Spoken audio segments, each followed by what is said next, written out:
पश्चिम बंगाल में बाबरी मस्जिद की नींव रखने का राजधानी भोपाल में हिंदू संगठनों का विरोध देखने को मिला है। श्री हिंदू उत्सव समिति और संस्कृति बचाओ मंच के लोगों ने प्रदर्शन किया। संगठन के कार्यकर्ता बाबर के नाम वाला शौचालय का पोस्टर लेकर पहुंचे थे, जिससे सार्वजनिक शौचालय के बाहर लगाने की तैयारी थी, लेकिन पुलिस ने पोस्टर जब्त कर लिया। इस दौरान पुलिस और संगठन कार्यकर्ताओं के बीच धक्का मुक्की की स्थिति बनी।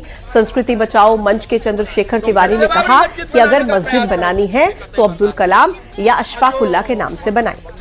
बाबर के नाम पर मस्जिद बर्दाश्त नहीं की जाएगी। मौके पर क्विक रिस्पांस फोर्स के 40 से ज्यादा जवान और 25 से 30 पुलिसकर्मी तैनात हैं। विरोध में सुलभ शौचालय का नाम रख रहे हैं, बाबर सुलभ शौचालय। यहाँ पर मूत्रदान करिए और सुलभ हो जाइए और आनंद प्राप्त करिए। हुमायूं जो विधायक ने बोला है बाबरी नाम की मस्जिद बनवाना चाहते, बाबर, टीपू सुल्तान, ये सब देश के आताताई थे। इनने हजारों लोगों का कत्लेआम किया, मंदिरों को ध्वस्त किया, मस्जिदों का निर्माण किया, जिसे कतई बर्दाश्त नहीं किया जाएगा। अगर इनके नाम से कोई मस्जिद का निर्माण करते तो इनके खिलाफ राष्ट्रद्रोह का मुकदमा दर्ज होना चाहिए। इनके खिलाफ FIR दर्ज करवाएंगे। देखिए अभी पहला वो स्टेप है। अच्छा, फिर किसके नाम से मस्जिद बननी चाहिए? अगर मस्जिद अब्दुल कलाम के नाम से बनाइए ना, अशफाकुल्ला खां के नाम से बनाइए, बिस्मिल्लाह खां के नाम से बनाइए और खूब आनंद से। खंडवा के ग्राम सिहाड़ा में पूरे गांव को वक्फ बोर्ड की संपत्ति बताने वाली दरगाह कमेटी और वक्फ बोर्ड के दावे को मध्य प्रदेश स्टेट वक्फ ट्रिब्यूनल भोपाल ने खारिज कर दिया है।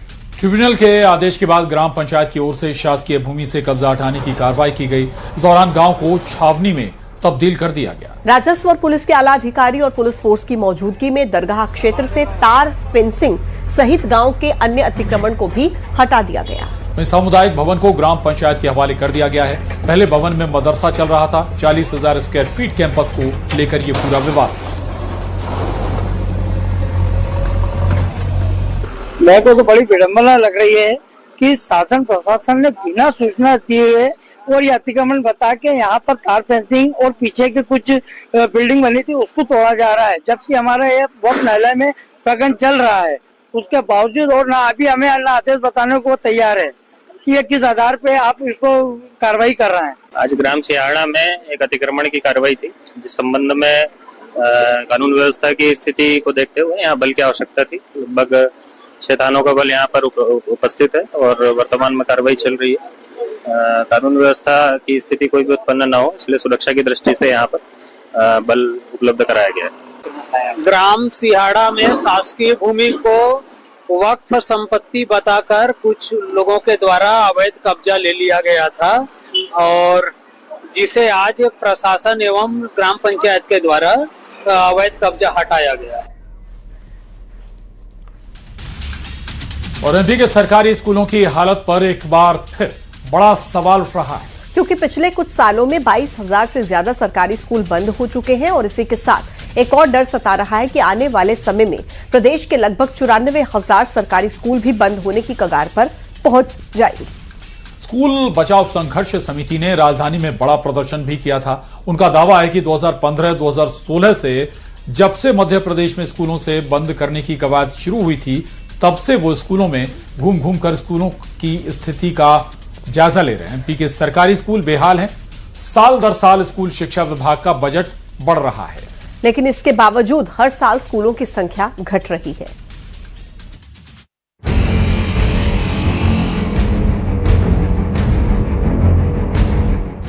एमपी के सरकारी स्कूलों की हालत पर एक बार फिर सवाल उठ रहा है। ये सवाल इसीलिए क्योंकि प्रदेश में लगातार सरकारी स्कूल बंद हो रहे हैं। अब एक बार फिर हजारों स्कूल बंद होने की कगार पर है। एमपी विधानसभा में पेश की गई रिपोर्ट में एक बड़ा खुलासा हुआ है। इस रिपोर्ट के मुताबिक एमपी में पिछले कुछ सालों में 22,000 से ज्यादा सरकारी स्कूल बंद हो चुके हैं। 94,000 सरकारी स्कूल बंद होने की कगार पर हैं। 5 साल के अंदर 7,000 स्कूल बंद हो चुके हैं। 2015 से 16 में अब तक 22,000 स्कूल बंद हुए हैं। स्कूल बचाओ संघर्ष समिति का आरोप है कि प्रदेश के कई स्कूलों की मरम्मत की जरूरत है, लेकिन उनको बंद किया जा रहा है। कई स्कूलों में टॉयलेट तक नहीं है। टॉयलेट नहीं है, बच्ची बाहर गर्ल्स टॉयलेट करने के लिए जाती है, उसको गुंडे उठाकर ले जाते हैं, उसका रेप हो जाता है। भोपाल के बरखेड़ा भेल का स्कूल है जिसको PM श्री कर दिया है, उसका प्लास्टर गिरता है, 2 बच्चियां और एक टीचर घायल हो जाती है।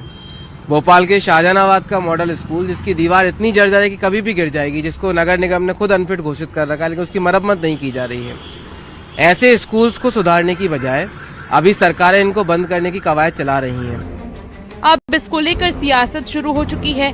कांग्रेस का आरोप है कि सरकार स्कूलों को बंद कर रही है। उधर बीजेपी का कहना है कि स्कूलों को मर्ज कर सुधार किया जा रहा है, सुविधाओं का विस्तार किया जा रहा है। बड़े निम्न स्तर पर पहुंच गया है, खासकर प्राइमरी क्षेत्रों में, ग्रामीण क्षेत्रों में।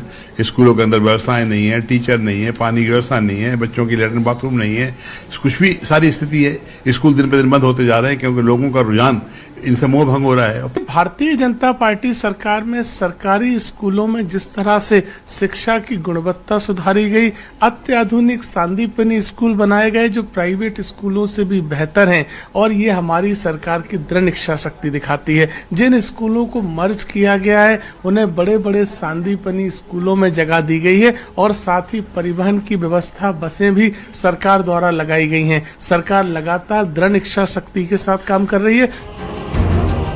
मध्य प्रदेश में बंद होते सरकारी स्कूलों पर एक बहस छिड़ गई है। सवाल तो ये भी, जब स्कूल शिक्षा विभाग का साल दर साल बजट बढ़ रहा है तो क्यों सरकारी स्कूल बंद हो रहे हैं। भोपाल से शिवकांत आचार्य की रिपोर्ट, न्यूज़ 18।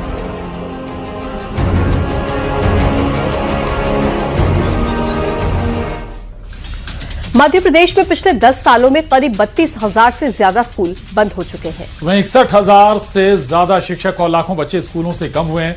यह आंकड़ा चौंकाने वाला है, लेकिन यह हकीकत है। आपको यह भी बता देते हैं कि एमपी के सरकारी स्कूलों की हालत आखिर है क्या। दरअसल 2025-26 में 21,193 शासकीय माध्यमिक विद्यालय ऐसे हैं जिनमें 20 से कम विद्यार्थी हैं। 29,486 स्कूलों में छात्रों की संख्या 40 से भी कम है, और प्रदेश के 8,533 स्कूल केवल एक शिक्षक के भरोसे चल रहे हैं, जबकि 28,716 स्कूलों में सिर्फ 2 शिक्षक हैं। वहीं वर्ष 2010-11 में स्कूल शिक्षा विभाग का बजट 6,374 करोड़ रुपए था, और 25-26 में बढ़कर इसे 36,581 करोड़ 64 लाख रुपए कर दिया गया। और शासकीय विद्यालयों में कक्षा 1 से 12वीं तक विद्यार्थियों की संख्या 2010-11 में 1 करोड़ 33 लाख थी, जो बाद में घट गई। और घटकर 2025-26 में 79 लाख रह गई, यानी 15 साल में कुल 54.27 लाख विद्यार्थियों की कमी हुई है। और चलिए आगे बढ़ेंगे। एमपी के कृषि मंत्री ऐंदल सिंह कंसाना के अजीब बयान की बात करेंगे। दरअसल प्याज के गिरते दामों के चलते किसानों में आक्रोश है। किसान पैदा की गई प्याज को सड़कों पर फेंक रहे हैं, जिसको लेकर मंत्री जी का कहना है कि मध्य प्रदेश में प्याज की पैदावार अच्छी हुई है और इसलिए किसान प्याज फेंक रहा है। ये वही कृषि मंत्री हैं जो कभी कहते हैं खाद की कोई किल्लत नहीं है। जो किसान प्रदर्शन कर रहे हैं वो किसान ही नहीं है, बल्कि कांग्रेस के नेता है वो, और मंत्री जी को किसानों की परेशानी कभी दिखती नहीं है। बस बेतुके से बयान देने से वो बाज नहीं आते हैं। वहीं कृषि मंत्री ऐंदल सिंह कंसाना के बयान पर एमपी कांग्रेस अध्यक्ष जीतू पटवारी ने निशाना साधा, और उन्होंने कहा कि कृषि मंत्री के बयान से किसानों का अपमान हुआ। उनका बयान किसानों को गाली देने जैसा है। कृषि मंत्री होने के नाते क्योंकि आवक अच्छी हुई है इसलिए फेंक रहे हैं ना। आवक तो अच्छी हो रही है, और कांग्रेस के राज में तो प्याज होती नहीं थी, पानी मिलता नहीं था, प्याज नहीं होती थी, प्याज का कोई फसल नहीं होती थी, पानी नहीं था, बिजली नहीं थी, सड़क नहीं थी, सारी बातें थी ही नहीं। आज सब चीज है। प्याज इसलिए फेंकना पड़ रहा है कि सरकार की नीतियां गलत है, देश की और प्रदेश की। तो ऐंदल सिंह कंसाना जो ये बयान दे रहे हैं, ये बयान गाली दे रहे हैं किसान को, उसका अपमान कर रहे हैं। किसान भाइयों देखो, आपकी फसल को मध्य प्रदेश के बीजेपी के मंत्री किस तरीके से